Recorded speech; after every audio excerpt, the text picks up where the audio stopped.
Good day, everybody. It's another day. It's another day off. It's day off. No, actually, guys, it's not day. It's my vacation. It's another vacation day. Yes, kakaano ko pa lang, guys. Hindi pa ako naghihilamos. Naghugas ako ng mata, nagmumog. It's already 11 AM, guys. Kakabangon lang namin. And our coffee, first of the day, coffee. It's Saturday and it's July 20. Bilis lang ko noon, July 20 na. Actually, guys, nag-day off ako nung Thursday pa. Hindi ako nag-vlog 2 days. Kasi, di ba, nag-duty ako ng 4 days. 4 days ba? Parang 3 days ata yan. Yeah, 3 days. Nag-duty ako ng 3 days. Wala akong vlog 5 days. You know, last vlog ko is nung nag-grill lang kami. Today is officially my vacation from today up to end of this month. Meron akong, 12 days? Parang 12 days or 11 days, parang ganun. So, all in all, including my day off kahapon, 14 days akong off. Actually, may plano kami ni Ate Laura, pero na hindi kami matutuloy. Si Ate Laura lang na tumuloy. Ngayong ngayong July 25 to July 29, pupunta sila ng somewhere in the middle of France and Italy. There. And mabubus sila. So, boost lang, guys. And then, may overnight ata, one night sa hotel, parang ganun. Pero hindi ako natuloy na lang. Matagal na yung plan, actually. As in, matagal na. 2 months ago or mga 3 months ago, gayon. Siya lang na natuloy. Nakapag-book na siya kahapon ata. Parang, I don't know, parang akong tumanda. Habang tumatanda ako, guys, parang, na siya. Parang, tinamad akong mag-travel, parang ganun. And nung kahapon, kasi we planned na ngayong Monday magmi-meet sana kami ni Kitcha at ni Christine, pero hindi matutuloy kasi si Kitcha nagkasakit. So kahapon sabi ko kay partner, punta na lang sana kami ng Switzerland at hindi din matutuloy. Hindi din matutuloy. But we will see next week, Tuesday, right? Monday, no, because my package is... No, not Monday. Maybe Tuesday, guys. We will see, either we will go to Switzerland or somewhere just here in Germany lang. Maybe Austria? Maybe Austria. I mean, we are not in a hurry naman. I know we have all the time. Something like spontaneous chat. Right. Well, spontaneously, you often say, not today. Yeah. I've been lazy lately, right? Yeah. To do travel actually. Few months we've always planned to go somewhere else, travel there, but Belgium. Yeah, I think that was last month. Yeah. We planned to visit Belgium, but then I said no. Yeah. I think you are too exhausted because of your job. No, my mind is not well set. Charot. It's full. Nakaka-stress talaga yung trabaho, guys. Anyways, I have my vacation, forget about work. So, I'm in the house. I'm having my coffee. So, enjoy my vacation. Cheers! Everybody, sisimulan ko na yung guys, yung araw ko for today kasi late na. Meron pa tayong plan for today. Naka-record. Minsan kasi, guys, na i-make sure ko na naka-record na kasi nagsasalita ako dito, tapos tingin ko hindi pala naka-record, reset. Minsan talaga may ganun. Lipitin ko lang to. Ito yung mga hinugasan ko sa kamay. Pag mga ganito kasi, guys, pag mga ang tawag nito, pag mga kaldero, mga ganang kaha, hindi ko siya, minsan, pag i-partner lang ng dito, nilalagay niya sa machine. Pag ako, guys, hinugasan ko talaga siya sa kamay. So, this is for the rice. So, nagagawa ko ng rice mamaya. Actually, guys, nag-defrost ako ng chicken breast. At saka meron ako dito munggo. Magmumunggo ako. Half lang nito, guys, gagamitin ko para hindi siya masyado marami. Namiss kong magsabaw. Medyo matagal ako hindi nagsasabaw. Ito naman is for the next, diba? Ako lang din naman kakain. Kaya hindi ko siya masyado damihan. At saka yung ilalagay natin na meat is yung chicken breast.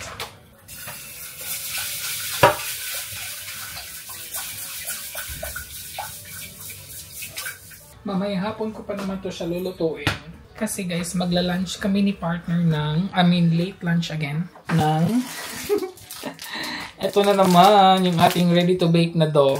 Yung pang croissant na siya na dough. Pero ang gagawin ko kasi today is with apples. Yes, with apples na naman. Since I discovered this, hindi na ako gumagawa ng ng dough. Kasi ang hirap kasi gumawa ng dough. Ang sakit sa braso. Mas okay siya guys. Mas okay siya gamitin and madali lang. Pag alis na lang ni partner, magbe-bake na tayo. Kasi alis si partner guys. Mag-grocery siya. Hindi na kasi ako pinag-grocery ni partner. I'm not allowed to do groceries anymore because it's dangerous for him. You said I'm not allowed to do groceries anymore because I bought you these things. Yeah, so bumibili kasi ako ng mga pagkain na hindi naayaw. I mean, hindi naman sa ayaw niya. Nasasarapan siya tapos madami siyang makain. Ayaw niya yun kasi ayaw na niyang lumaki ulit kasi nagda-diet nga siya. He's trying to maintain his weight.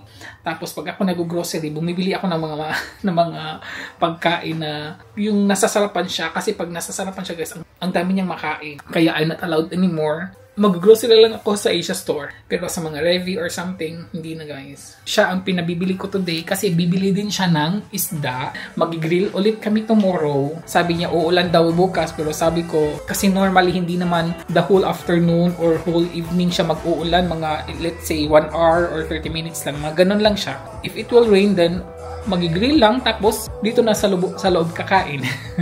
Nakaalis na si partner guys. Nag-start na akong magsa-slice ng apple para sa ating apple roll. Ang gagawin kasi natin first is dapat siyang lutuin yung apple guys para pag-roll natin hindi siya, for example yan, hindi siya di ba? Mano pa siya eh. So, kailangan siyang lutuin para pag-roll natin, maano din siya, di ba? Sumusunod, ganun. Para masarap, butter ang natin. Yung munggo ko is malapit na siyang maluto. Very simple lang itong na recipe, guys. And it's easy. Yung mga sira-sira yung kinakain ko. Manipis lang siya. Yung dough natin is maliit lang din siya. Good for 6 portion lang ata to. So, maglagay na tayo bago mag-brown yung isa-isahin ko talaga to. Medyo madami sila. Yan. Maninipis na lang siya guys. Slices. Hindi ko siya masyado lulutuin. Pang lang talaga siya guys. Yung parang mag-soft lang siya. Para hindi siya mapuputol. Hindi naman siya kailangan mag-brown. Ang purpose lang dito naman kasi is hindi siya mapuputol pag nagro-roll na tayo.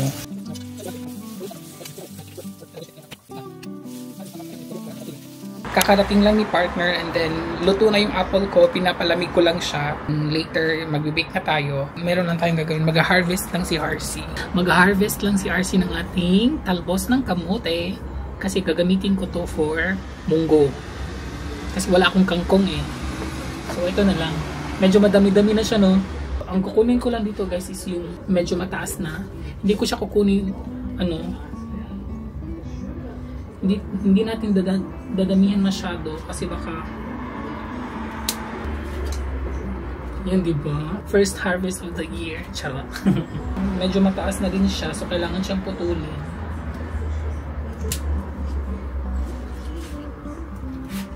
Para hindi siya ito, kukunin ko to para meron tayong gulay sa ating munggo, no, di ba? Kukunin ko na lang to eh. Yun lang. Ito lang. Ito lang pala. Hugasan lang natin to. I will cook this. Akala niya itatapon to. Akala niya itatapon natin, pero hindi. Hugasan pa kasi natin. Hindi na ako magtatanim ng mga stems guys kasi walang space. Walang space. May bagong mga tubo oh.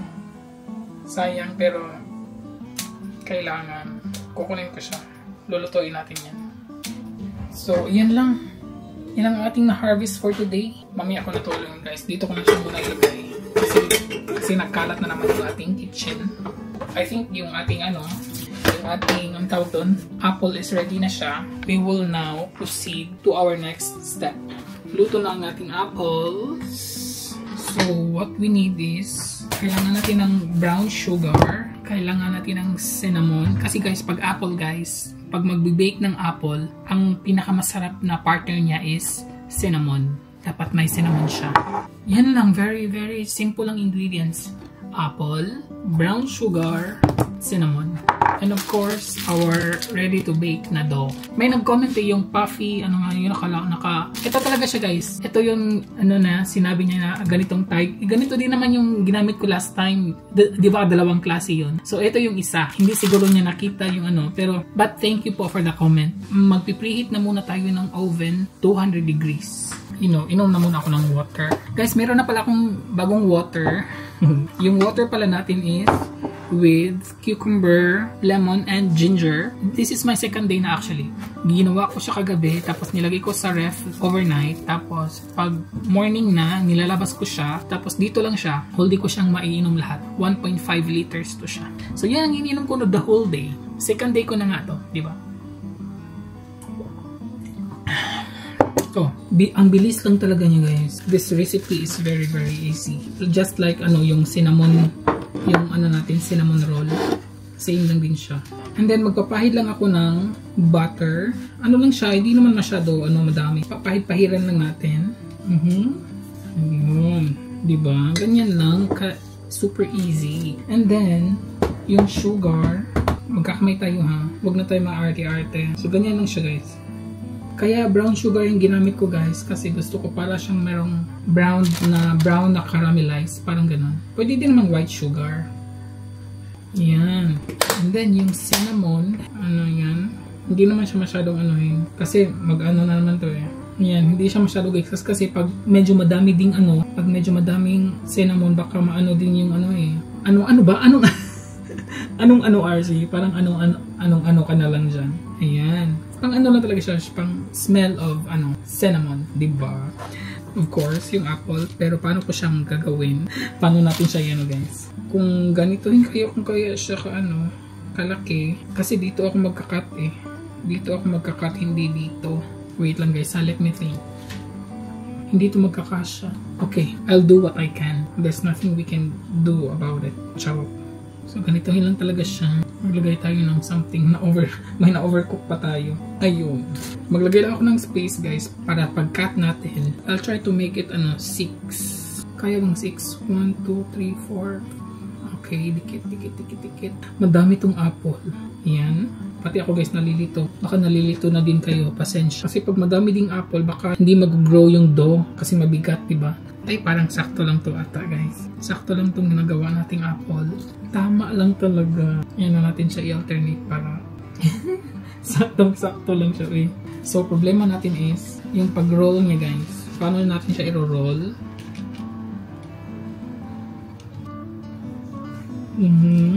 Problema kasi guys kasi dumikit. May dikit kasi yung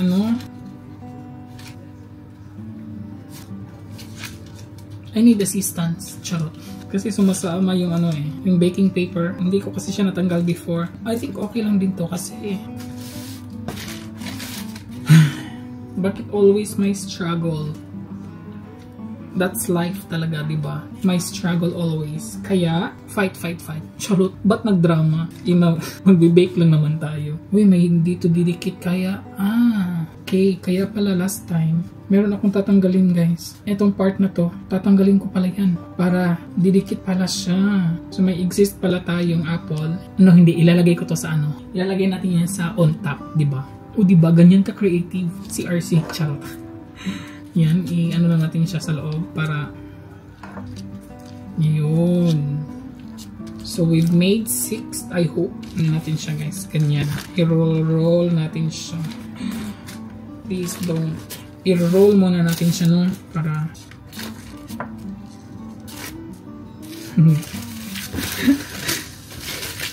natutuwa ako sa Yan. Tamang. Uy, maaga pa pala guys. 1 PM pa. Kasi i-bake nito siya ng 15 to 20 minutes. So, bilis lang So, itong gagamitin ko para maano yung bakit ano ng ano. Yan. Diba? Ito ang ipaano natin guys. Ipalabas. Yan.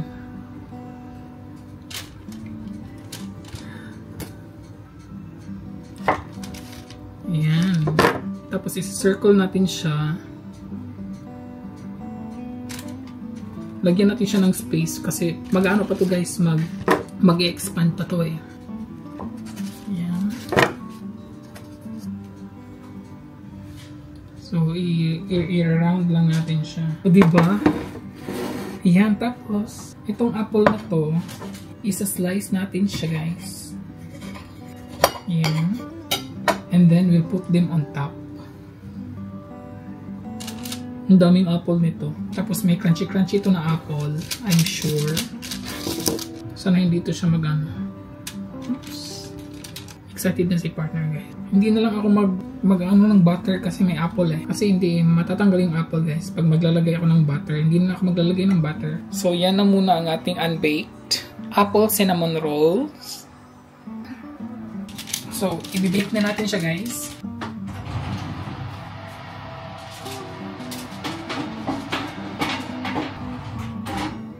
Ayun, in 15 to 20 minutes, tapos na yun. Pero i-check lang siya every 10 minutes guys para, or every 5 minutes para, di ba, kung medyo mainit or baka nasusunog, di ba? Ganun lang yun. Luto na ang ating apple roll.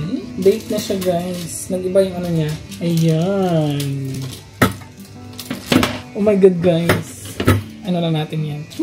Naka-bake na tayo na. Medyo ano lang siya guys. Medyo merong ano siya. Merong tawag nun, na-overcook yung, kasi yung apple sa on top parang nasusunog. Diba? Ang cute. May nagano pa dyan, no? Nasusunog, no? Kasi nga, nasa ano sila eh. Nasa on top. Diba? Meron na tayong apple cinnamon rolls. Ayan guys, transfer ko siya sa plato. Dito ko siya transfer. Kasi maliit lang, no? Yan, papalamigin lang natin yan ng mga 30 minutes. And then tamang-tama pang pang partner ng coffee namin later. Diba? Excited. And then later magluluto pa ako ng munggo. Vanilla ice cream is Coffee time. Tamang-tama guys, ang init na sa labas.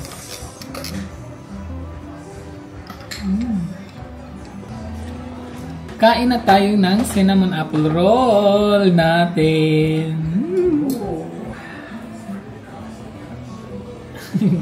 First bite. Ganda niya, Ang liit niya, guys. Ito yung ilalim. So, kain.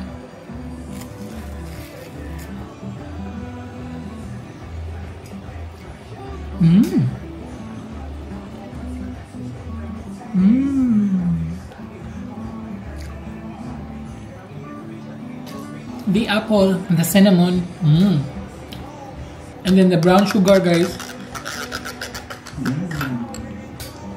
Good. yeah.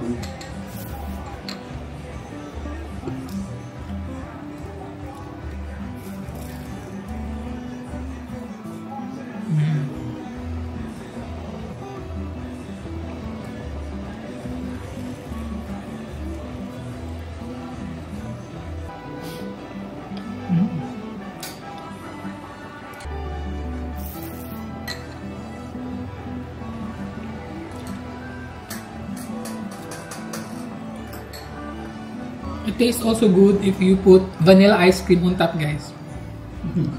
No, we will do that tonight or dessert. No. You have ice already. Try that. Yeah, wala na.